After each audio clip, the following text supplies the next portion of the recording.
Ariana, give James your $200. You landed on his property. No! He's in jail! I'm not gonna give money to a criminal! That's not how you play! Mommy, why is brother screaming? Shut the up, Sally. You don't get to talk after stealing my last railroad. I wish I was never born! Me too! You think I wanted this? Hi, what you all just witnessed is the phenomenon known as family game night. Family game night plays an important role in the household dynamic, as studies have shown that families who participate in activities together form closer bonds and stronger relationships with each other. So try setting aside some time to play board games with your family. And if they beat you, cut them out of your life forever. Okay, have fun, you guys.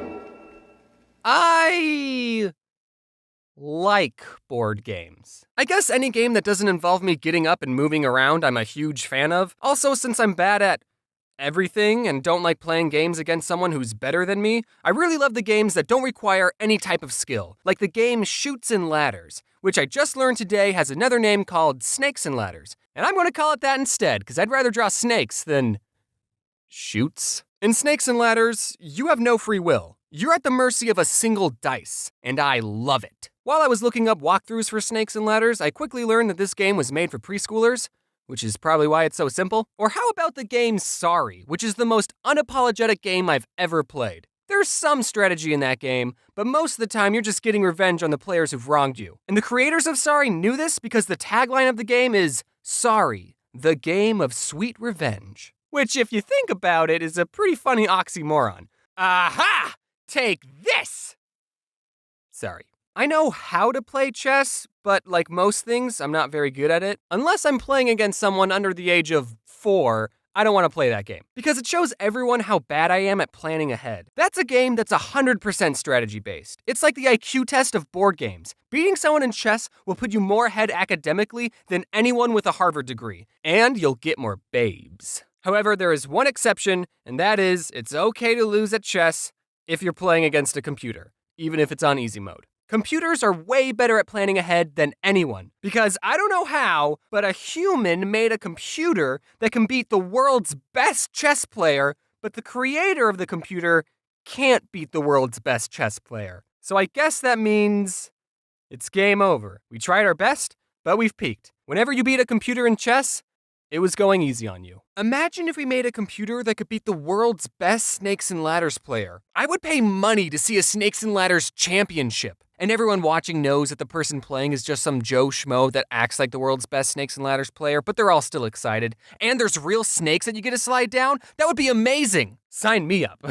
While we're on the topic of chess, I want to tell you about this cool sport I discovered called chess boxing. This is an actual competitive sport where 2 players play chess for 3 minutes, then box each other for 3 minutes. And they keep switching between chess and boxing until someone either gets a checkmate, they run out of time playing chess, or they KO the other player. I love this sport because it combines 2 polar opposite games, and it's something that anyone can play. Brains over brawn? Try saying that after I sucker punch you in the— Oh, that was a good move. I'm gonna punch you so hard in the balls for that. I know I just said I was bad at chess, but if there's any YouTubers who want to challenge me to a chess boxing match, I will gladly take you to the ring, and we can charge people $12 just to watch. And we can end it in a draw, so that way you won't look bad in front of your fans. So Battleship, that's another board game, and it also got a big Hollywood movie based off of it. I haven't seen it, but I hope there's a scene where the captain of the ship goes, "Men, fire at D6? And then there's an explosion in the distance, and then Rihanna, who is actually in that movie, says, "Sir, the alien sent a message. It says, miss." And the captain goes, Someone write that down so we don't forget. And then there would be an explosion at the back of their ship, and alarms start going off, and everyone on board starts freaking out except for the captain, and he goes, "Rihanna, send the aliens a message. Tell them hit." Also, ask them if they think the situation would make a good board game. And if that scene is not in the movie, I hate it. Did anyone else collect a bunch of Pokemon cards but never knew how to play the game? I don't think I met a single person who actually knew how to play the card game, which was weird because in my school, the card game was just as popular as the video games. Kids would always show off their collection of cards and binders, and everyone always wanted the highly coveted shiny Charizard card. You know which one I'm talking about. You know which one I'm talking about. You know which one I'm talking about. Unlike Yu-Gi-Oh!, which had dedicated episodes explaining why these 5 pieces of cardboard were expensive, the shiny Charizard was rare not because it was good in the game, but because everyone agreed that it looked cool. But then when you ask someone, hey, do you want to play a game? They would say, okay, I summon my Charizard. In attack mode. Does anyone even know how to play the Pokemon card game? I bet none of these guys even know what they're doing. How'd this guy win? He didn't even call Uno. I can't be too hard on the Pokemon cards, because the card game I like is probably way more complicated than Pokemon. I don't know for sure because, like I said, I don't know how to play the Pokemon card game, but my favorite card game is Neopets. I'm just kidding, that was a joke.